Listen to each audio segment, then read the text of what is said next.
Okay.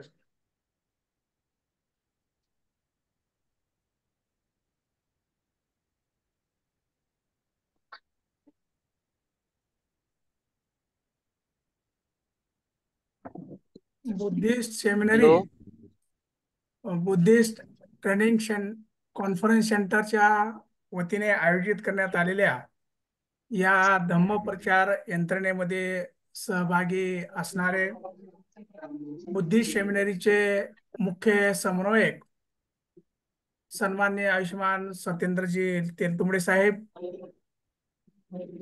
तसेच आदरणीय भंतेजी धम्मसारजी आणि सर्व उपस्थित मान्यवरांना माझा जय भीम नमो बुद्धाय. या जय भीम नमो बुद्धाय. प्रशिक्षणाची सुरुवात आपण त्रिरत्न हा, हे नमन आणि चांगलं त्रिशरण पंचशील या गाथेने करणार आहोत. मी आदरणीय भदंत धम्मसारजी यांना विनंती करतो, कृपया आपण त्रिशरण पंचशील या गाथा द्याव्यात ही विनंती. आदरणीय भंते धम्मसारजी. हे सर. पण चांगलं केलं. हा साहेब. बडगे सर. हा बोला आपण चांगलं. भंतेजी. बडगे. हा हा हा बडगे सर. हा हा. आपण हॅलो. चांगलं.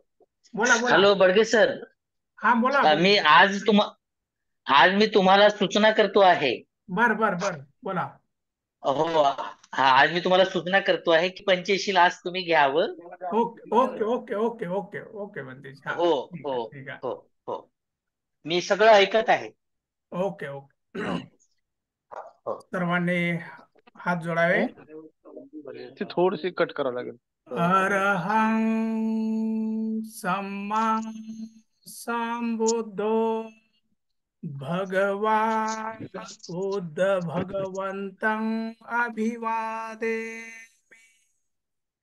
स्वाखातो भगवता धम्मो धम्मं नमस्सामि. सुपटिपन्नो भगवतो सावक संघो संघं नमामि. नमो तस्स भगवतो अरहतो सम्मा संबुद्दस्स. नमो तस्स भगवतो अरहतो सम्मा संबुद्दस्स. नमो तस्स भगवतो अरहतो सम्मा संबुद्दस्स. बुद्धं शरणं गच्छामि. धम्मं शरणं गच्छामि. संघं शरणं गच्छामि. द्वितीयम्पि बुद्धं शरणं गच्छामि. द्वितीयम्पि धम्मं शरणं गच्छामि. द्वितीयम्पि संघं शरणं गच्छामि. तृतीयम्पि बुद्धं शरणं गच्छामि. तृतीयम्पि धम्मं शरणं गच्छामि. तृतीयम्पि संघं शरणं गच्छामि. पाणातिपाता वेरमणि शिखापदं समादियामि. अदिन्नदाना वेरमणि शिखापदं समादियामि. कामेषु मिच्छाचारा वेरमणि शिखापदं समादियामि. मुसावादा वेरमणि शिखापदं समादियामि. सुरामेरयमच पमादठाना वेरमणि शिखापदं समादियामि. साधु साधु साधु.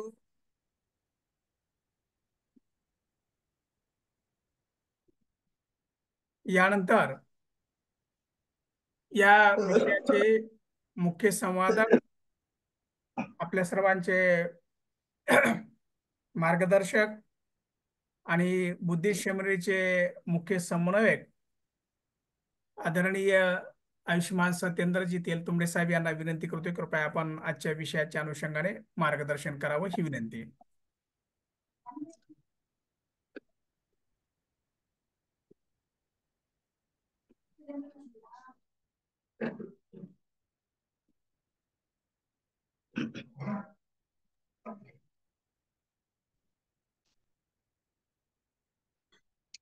तेलतुंबडे साहेब आवाज येत नाहीये.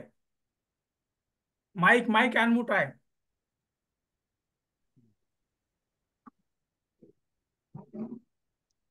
बुद्धिस्ट सेमिनरी,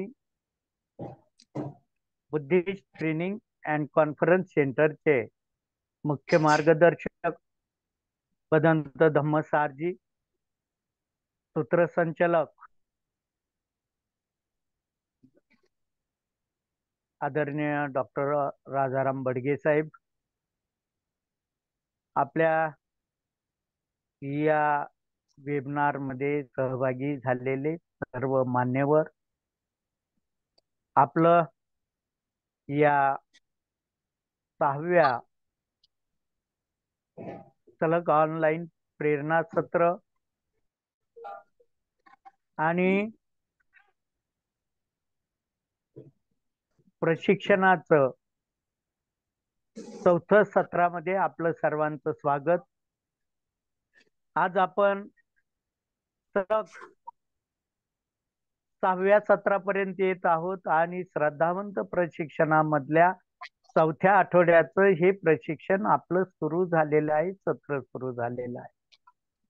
पहिल्या आठवड्यामध्ये आपण आपला अभ्यासक्रम कसा असाल, त्याचं मूल्यमापन कसं होईल याची सगळ्यांना एक आढावा घेतला, जाणीव करून दिली. दुसऱ्या सत्रामध्ये आपले जे 6 विषय आहेत त्या 6 विषयात मुक्तिकोण पथेच्या पार्श्वभूमीचं माणगाव परिषद आणि त्यातून बाबासाहेबांचा या संपूर्ण भारतात आणि जगतामध्ये आधुनिक बुद्ध म्हणून झालेला एक उदय, त्यानंतर शिकवा, चेतवा आणि संघटित व्हा असं ब्रीद वाक्य उभा राहिलेलं बाबासाहेबांचं पहिलं संघटन, ज्याचे ते कार्याध्यक्ष होते.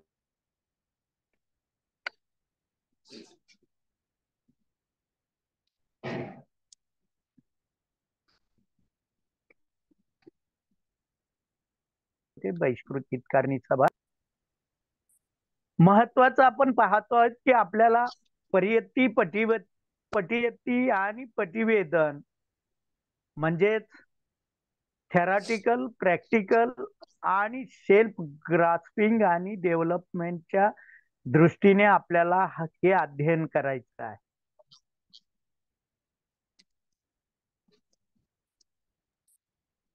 माणगाव परिषदेमध्ये आपण ह्या सगळ्या बाबी पाहिल्या की बाबासाहेबांचं नेतृत्व तिथल्या परिषदेने स्वीकारलं आणि परिषदेने स्वीकारत असताना एक महत्वाची बाब आपण लक्षात घ्यायची की ते या समूहाने स्वीकारलं आणि नंतर संपूर्ण भारताने स्वीकारलं. यातून आमचं नेमकं प्रॅक्टिकल काय असावं, आमचं पटिवेदन काय असावं यावर पण आम्ही लक्ष केंद्रित केलं पाहिजे. मला एक उदाहरण आठवतं, माझ्याकडं एक नात्यातलाच मुलगा आला होता. तो म्हटला होता की काका मला सायन्सला ऍडमिशन घ्यायचं आहे. मी म्हटलं अरे पप्पाला विचारायचं, मम्मीला विचारायचं. तो म्हटला नाही, त्याचा काही उपयोग होत नाही. मी पप्पाला विचारलं की पप्पा मम्मीला विचारतात, मम्मी मावशीला विचारते आणि मावशी मग गावच्या सरपंचाला विचारते आणि मग माझं ऍडमिशन घ्यायचं कोणी घ्यायचं हे ठरवत. खर तर कुटुंबामध्ये सुद्धा आम्ही आमचं मार्गदर्शन घेतो का, आम्ही आमची चर्चा करतो का, आम्ही आमच्यातला कुटुंब प्रमुख कोणाला नेमतो, कशा पद्धतीने हे सगळं करतो, याचा अनुभव आम्ही घेतला पाहिजे. बाबासाहेबांनी एक सुंदर वाक्य या नंतर झालेल्या भाषणात वापरलं. ते म्हणतात की मी मनाने आणि बुद्धीने ब्राह्मणांच्या गुलामीतून मुक्त झालो आहे. हे गुलामीतून मुक्त होणं म्हणजे नेमकं काय आहे, तर स्वतःचा निर्णय स्वतःला घेणं शिकणं, स्वतःच्या कुटुंबाचा निर्णय स्वतः घेणं शिकणं. सल्लागार अनेक असतील, परंतु निर्णय स्वतः घेणं हा आमचा यातील कौटुंबिक बाबीचा भाग आहे. आणि शेवटी स्वतः व्यक्तिगत पण निर्णय घेणं हा यातला मोठा भाग आहे. दुसऱ्या याच्यामध्ये आपण शिकवा, चेतवा आणि संघटित व्हा पाहिलं. शिकवा हे सभेचं संघटनेचं उद्दिष्ट होतं. काय शिकवायचं आणि शिकवण्यापूर्वी आम्हाला काय शिकायचं, या गोष्टी आम्हाला समजून उमजून आल्या पाहिजे. शिकवा व्यक्तिगतरित्या काही गोष्टी शिकल्या पाहिजे आणि समाजाला शिकवलं पाहिजे, कुटुंबाला शिकवलं पाहिजे, आमच्या सानिध्यात येणाऱ्याला शिकवलं पाहिजे. आणि हे शिक्षण औपचारिक आणि अनौपचारिक कित्येकदा अनुकरणातून जास्त शिकलं जातं, याचं भान आमच्या धम्मप्रचारकाला असलं पाहिजे. आज ज्याचा संदर्भ मी या ठिकाणी घेत आहे की आपण या समवाय पद्धतीने हे सगळं अनुभवणार आहोत. हे प्रशिक्षण आहे, शिक्षण नव्हे.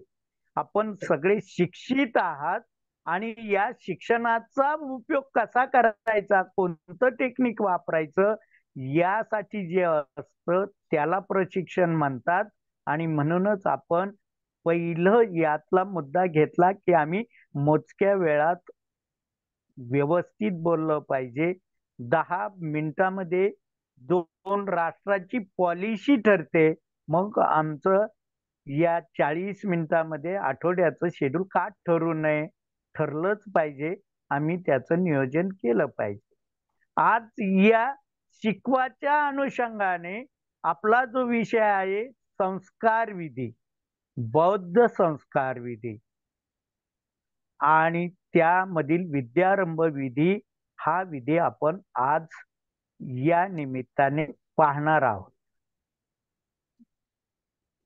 विद्यारंभ विधी पाहण्यापूर्वी आम्ही एक गोष्ट लक्षात घेतली पाहिजे की अन्य धर्मामध्ये धार्मिक विधी असतात, बौद्ध धर्मामध्ये मात्र संस्कार विधी असतात. आणि हे संस्कार सतत चालत असतात.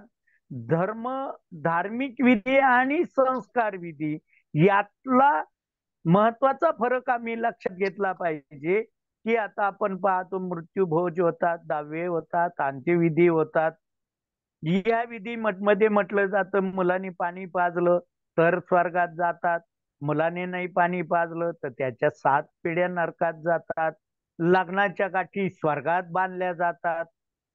जन्म कुठं घ्यायचा, काय घ्यायचं हे कोणता तरी दुसरा ठरवतो, ते देव म्हणा, परमात्मा म्हणा, काय म्हणा.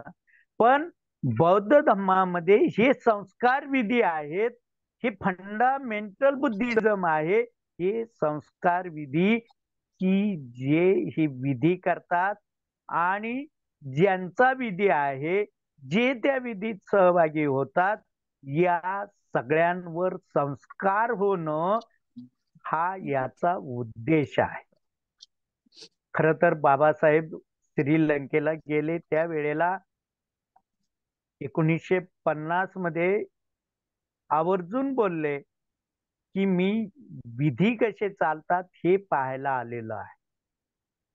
आणि त्यानंतर त्यांनी एक उपासना पाठ की जे आमच्यापर्यंत बौद्ध उपासना पाठ उपलब्ध नाही, जे बाबासाहेबांनी 1951 ला प्रकाशित केलं होतं. आणि नंतर 56 मध्ये फेब्रुवारीला बौद्ध पूजा पाठ हे विधी त्यांनी प्रकाशित केला. आणि त्यामध्ये बौद्ध संस्कार पाठ नावाचं एक नवीन पुस्तक दुसरा भाग काढणार असं बाबासाहेबांनी जाहीर केलं होतं. पण ते बाबासाहेबांना शक्य झालं नाही. मात्र हे विधी कसे घ्यावेत त्यांनी बऱ्याच ठिकाणी त्याचं तुटक त्रोटक स्वरूपात मार्गदर्शन केलेलं आपल्याला आढळून येईल. बाबासाहेबांचा जो अंतिम ग्रंथ आहे की जो बाबासाहेबांनी विधिवत म्हणजे अगदी ठरवून बसून 24 ऑक्टोबर 1951 दिल्लीला त्रिसरण पंचशील घेऊन सुरू केला, द बुद्ध अँड हिज धम्मा. या ग्रंथामध्ये बाबासाहेब म्हणतात की बुद्धाचं चरित्र, बुद्धाचं कार्य, बुद्धाचं शिकवण आणि त्यासोबत चीनी धम्मपद आणि संस्कार विधीचा समावेश असावा. म्हणजे बुद्ध चरित्र शिकवण हा भाग, चीनी धम्मपद दुसरा आणि संस्कार विधी तिसरा, हे तिन्ही गोष्टी त्यात समाविष्ट असाव्यात. मात्र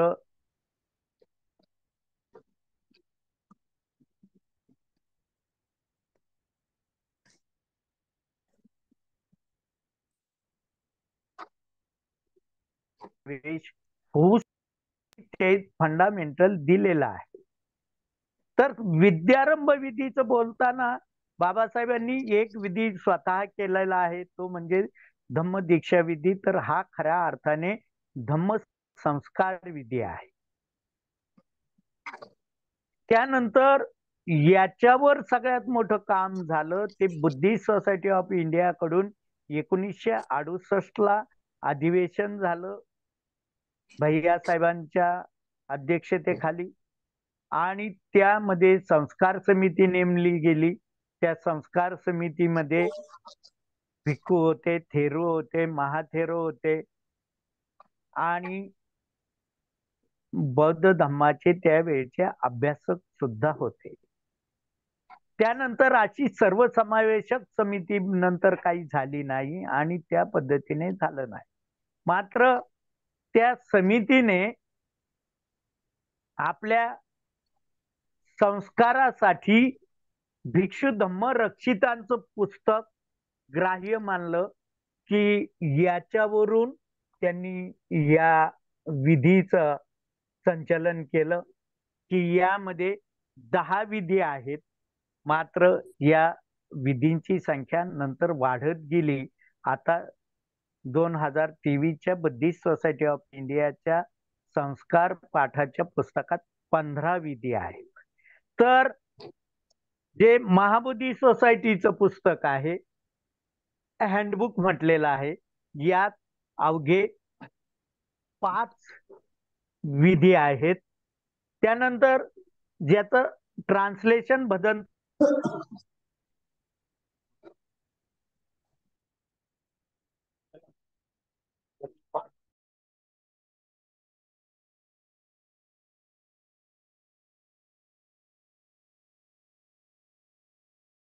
आनंद कौसाल्याने मर्यादित संख्या आहे.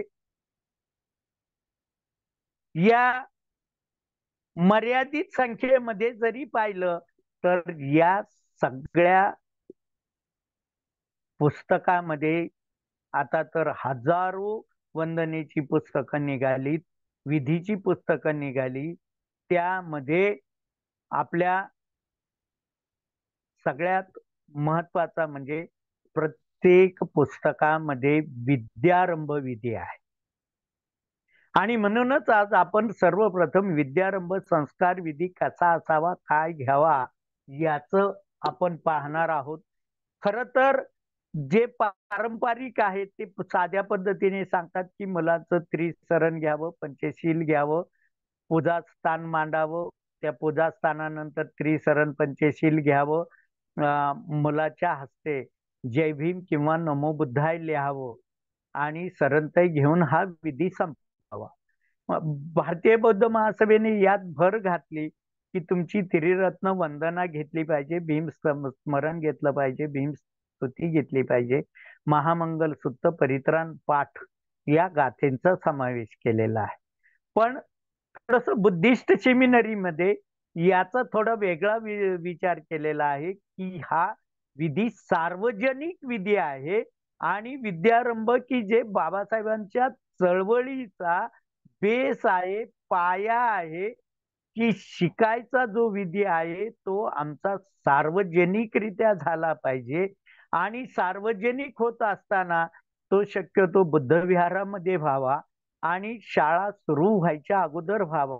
आता शासकीय स्तरावर सुद्धा शाळा प्रवेश दिन, स्वागत दिन असे विधी करतात. या प्रशासकीय आणि शैक्षणिक यंत्रणेला सुद्धा त्यात सहभागी करून घ्यावं आणि हा सार्वजनिक व्हावा. सगळ्या लहान मुलांना प्रवेशाच्या वेळेला तर असावाच असावा, त्यांना तर बोलावं. पण नवीन सत्र सुरू होणाऱ्या सगळ्या विद्यार्थ्यांना, अगदी PhD पर्यंतच्या विद्यार्थ्यांना, पालकांना त्यामध्ये सहभागी करून घ्यावं. ज्या ज्या शाळेमध्ये त्या वस्तीतले विद्यार्थी जात असतील, कॉलेजमधले जात असतील, तिथल्या प्रमुख प्रतिनिधीला, मुख्याध्यापकाला, प्राचार्याला सुद्धा त्या विधीमध्ये सहभागी करून घ्यावं. आणि या पारंपरिक हा त्रिसरण, पंचशील, बुद्ध पूजा हे तर घ्यावंच, पण त्यासोबत आमच्या संस्कृतीचं त्यांना काय आहे याची त्यांना सगळ्या शाळेला जाणीव व्हावी आणि आपल्या ज्या समस्या आहेत शैक्षणिक त्या तिथं मांडल्या जाव्यात आणि त्यांच्याकडून सार्वजनिकरित्या त्या सोडून घेतल्या जाव्यात. आणि मग वाजत गाजत तिथं असलेल्या जवळच्या शाळेमध्ये या मुलांना थाटामाटात घेऊन जावं, अशा प्रकारची भूमिका बुद्धिस्ट सेमिनरीची आहे. आणि त्या दृष्टीने हा विद्यारंभ संस्कार विधी व्हावा, यामध्ये आम्ही सगळ्यांनी सहभागी व्हावं आणि खरंच हा एक मोठा उत्सव म्हणून आम्ही या पायाभूत विधीला महत्व द्यावं, अशा प्रकारची इच्छा आहे. तर या ठिकाणचं आजचं हे प्रेरणा सत्र या ठिकाणी थांबतो आणि आपल्याला या संदर्भातल्या, कारण आपण हा संस्कार विधी म्हणजे आमच्याकडं सध्या सगळीकडं गोंधळ चालू आहे, त्याच्यात एक वाक्यता यावी अशा प्रकारची भूमिका आहे. पण त्या एक वाक्यतेला आपण आणण्यासाठी प्रयत्न करणार आहोत, परंतु सध्या ते आपल्या मर्यादेचं पलीकडचं आहे. त्याची एकदा ताकद आली की ते निश्चित करणार आहोत. पण या पद्धतीने जर विधी आम्ही केला तर बाबासाहेबांची चळवळ, बुद्धाचं धम्म आणि आमचं सगळं ज्ञान यामध्ये कृतीरूपाने दिसेल आणि एक वेगळा आदर्श निर्माण होईल असं निश्चित वाटतं. आपल्या सर्वांची मन बुद्ध होत, प्रबुद्ध बनवत, आपले विचार धम्म बनवत आणि आपली कृती संघ बनवत. जय भीम. खूप खूप धन्यवाद सर. अगदी बौद्धांच्या आयुष्यामधला खूप महत्वाचा जो विद्यारंभ विधी जो आहे त्या संदर्भामध्ये आपण अभ्यासपूर्ण विश्लेषण केलं आहात, संवाद साधला आहात, त्याबद्दल आपल्याला अनेक साधुवाद. या विषयाच्या संदर्भामध्ये मान्यवरांना विनंती आहे, काही आपल्याला काही मत किंवा प्रश्न विचारायचा असेल आपण विचारू शकता.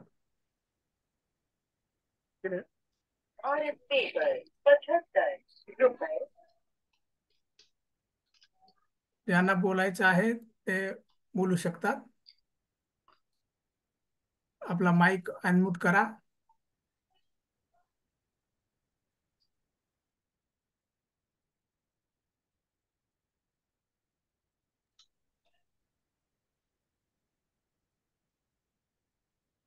कमलवीर सरांना बोलायचं आहे का? हो, बोला सर. हा. तर सरांनी आता जो विद्यारंभ विधी सांगितला, असे आता आणखीन काही विधी आहेत आणि बुद्धिस्ट सेमिनरीला जे जे विधी आवश्यक वाटतात त्या सगळ्यांचे एक पुस्तक बुद्धिस्ट सेमिनरीच्या वतीनं प्रकाशित करावं आणि त्याच्यावर अभ्यास घ्यावा आणि ते सगळे विधी एकदाचे सर्वांना परिचित व्हावेत. ही सूचना आहे. हे सर्व. साधू साधू साधू. तुमच्यासह आपण या सूचनेचा विचार करणार आहोत. आपणही बुद्धिस्ट सेमिनरीचे घटक आहोत.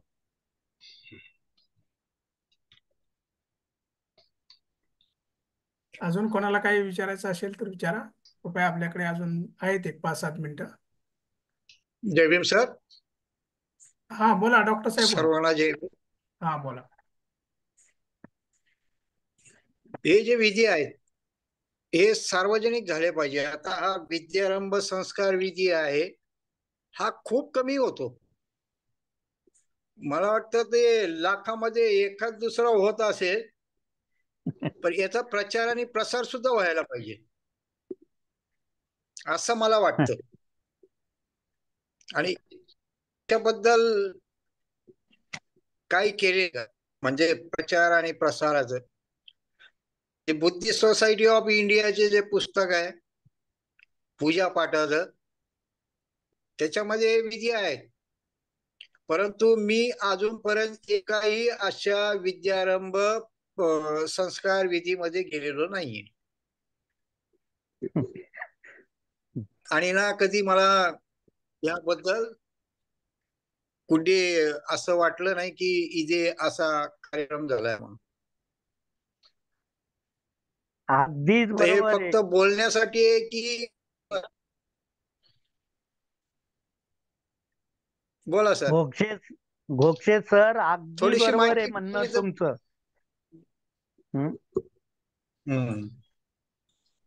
तुमचं म्हणणं अगदी बरोबर आहे की त्याच्यामध्ये बरोबर खूप आहे. उणिवा. हा. तुम्ही लाखात एक म्हणता, मला तर असं खूप असं दिसलं की नाही. आणि याला गती जर दिली तर आमची ती एक मोठी धम्म चळवळ असेल. आणि यावर आपण सर्वजण मिळून निश्चित काम करू. आणि आपल्याकडं आता बडगे साहेब आहेत, ते बुद्धिस्ट सोसायटीचे ट्रस्टी आहेत. आपले अनेक जण आहेत. आणि आपण सगळ्याच आता राहुल शाक्यपुत्र भंतेजी सुद्धा जेतवन धम्म संस्कार केंद्रामार्फत वंदनेचं पुस्तक प्रकाशित करणार आहेत. आपण त्याच्यामध्ये या गोष्टीची आवर्जून नोंद घेण्यासाठी विनंती करू. आणि जिथं जिथं संधी मिळेल त्या त्या ठिकाणी याचा आपण सर्वांनी आग्रह धरावा, म्हणजे हे एक अभियान सुरू होईल.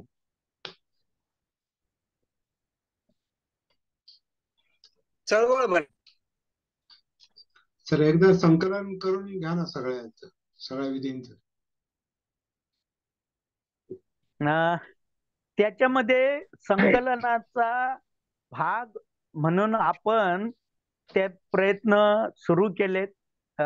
एक सुरुवातीला तुम्हाला माहितीच आहे की तू संभ मंगलम नावाचं एक संस्कार विधीचं पुस्तक हे केलं, की ज्यामध्ये थोडं सविस्तर मार्गदर्शन केलेलं आहे. आणि त्यामध्ये या धम्मदीक्षा लग्न विधीचं हे केलंय. त्यानंतर दुसरं जे पुस्तक आहे शोकपत्ताच निसोका, की ज्यामध्ये आता एक आवर्जून सांगितलं पाहिजे की मुस्लिम धर्मामध्ये 3-4च विधी आहेत, ख्रिश्चन धर्मामध्ये 8 विधी आहेत, आणि हिंदू धर्मात 16 विधी आहेत. या 16 संस्कार विधीमध्ये जिवंतपणे कमी आणि मृत्यूनंतर जन्मण्यापूर्वीचे विधी जास्त आहेत. तर या दृष्टीने शोकपत्ताच निसोका नावाचं एक अंत्यसंस्काराचं, ते ज्या पद्धतीने गरुड पुराण वगैरे हे करतात त्या पद्धतीने नेमकं काय करावं या पद्धतीने त्याचंही एक काढतो आहोत. आणि मुलांचं संगोपन कसं करावं या संदर्भात आणि विधी कसे असावेत त्याही संदर्भात एक पुस्तक आपण या आता मीटिंग मध्ये ते विषय मांडणारच आहोत. आणि त्याच्यात आपल्या सर्वांचाही सर्वेक्षण निश्चित घेणार आहोत.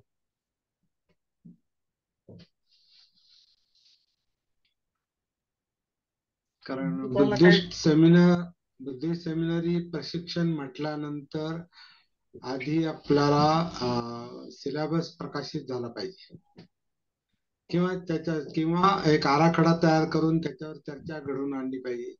आणि मग त्याच्यावर म्हणजे इम्प्लिमेंटेशन कसं करायचं हे बुद्धिस्ट सेमिनारीच्या वतीनं झालं पाहिजे. कारण ज्या अर्थी आपण प्रशिक्षणाचा विचार कमल करतो, कमलवे, यात एक गोष्ट आवर्जून सांगितली पाहिजे की यापूर्वीच एक प्रशिक्षण झालेलं आहे. आपल्याकडून मॅगझिन पण त्याचं चालत होतं, सिलेबस पण आपण हे सगळ्या गोष्टीचा केला होता. पण आपण हे त्यावेळेला हे सगळं बुद्धिस्ट सोसायटी ऑफ इंडियाच्या उद्दिष्टामधला एक भाग म्हणून ते केलं जात होतं. मात्र आता आपल्याला थोडीशी म्हणून थोडस त्यात सहभागी होऊन हे करायचं आहे. सिलेबस तयार आहे आणि आपल्याला बाबासाहेबांचा बुद्ध आणि त्यांचा धम्म, त्यांचे भाषण, लेखन, त्यातही क्रांती आणि प्रतिक्रांती, मार्क्स की बुद्ध, या 3 ग्रंथ आणि त्यामध्ये अगदी तुमच्या काही गोष्टीच्या आवडीच्या म्हणजे 10 संयोजन बाबासाहेबांनी ज्या काही सांगितल्यात त्याचा ही यात अंतर्भाव आहे. आणि ते सगळं आम्ही फक्त तोच सिलेबस आहे, त्याच्यावर फक्त प्रशिक्षणात आपल्याला प्रकाश झोत टाकायचा आहे.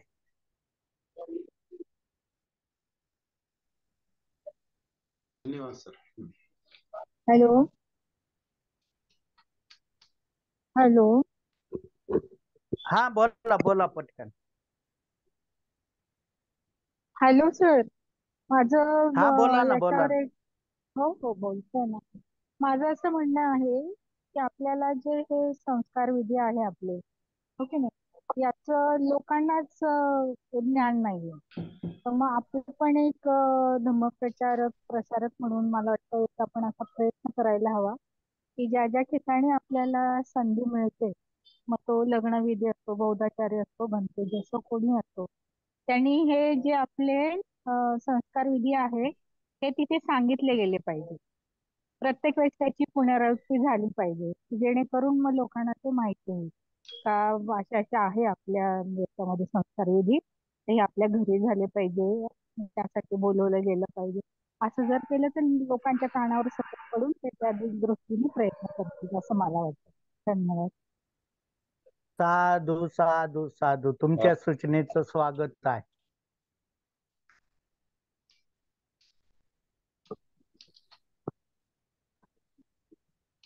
शेवटचे 2 मिनिट राहिलेत. कोणाला अजून काही असेल तर विचार. नाही घ्या सरांत गाथा, उरलं की आपण त्याच्यावर बोलू शकतो. Okay okay sir, okay.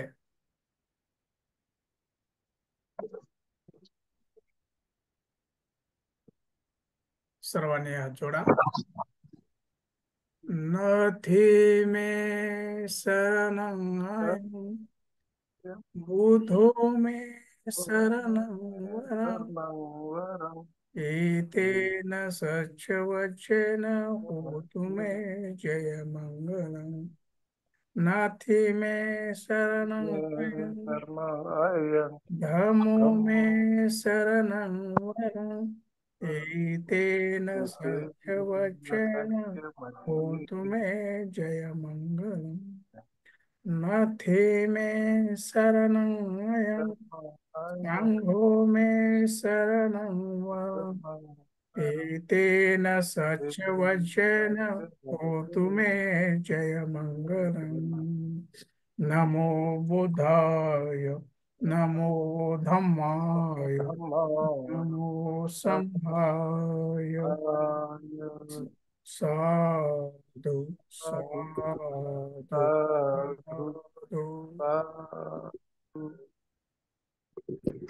हा, सर्वांनी चाचणी क्रमांक 3 सोडवली, सगळ्यांचे खूप खूप आभार. 4थी आकलन चाचणी सत्र संपलं की लगेच आपल्या ग्रुपवर येईल आणि ती 8:45 नंतर ऍक्टिव्ह होईल. त्यानंतर प्रॅक्टिकलचा जो भाग आहे तो ह्या वेळेला व्यक्तिगत स्वरूपात असेल. चव्हाण सर आहे, चव्हाण सरांचा मला यावेळेला चेहरा नाही दिसला. ठीक आहे, तर चव्हाण सर, या वेळेला आपण मागच्या वेळेला विहाराचं हे केलं आणि ते सर्वेक्षण आपण मांडतोय आणि जे काम करतायत त्यांच्यापर्यंत ते पाठवतोय आणि त्याची व्याप्ती अजून वाढवतो. त्याचं बरोबर. खूप मोठं स्वागत झालं. आता जे करायचंय ते आपल्याला फक्त निरीक्षण करायचंय. 60 हा. वर्षाच्या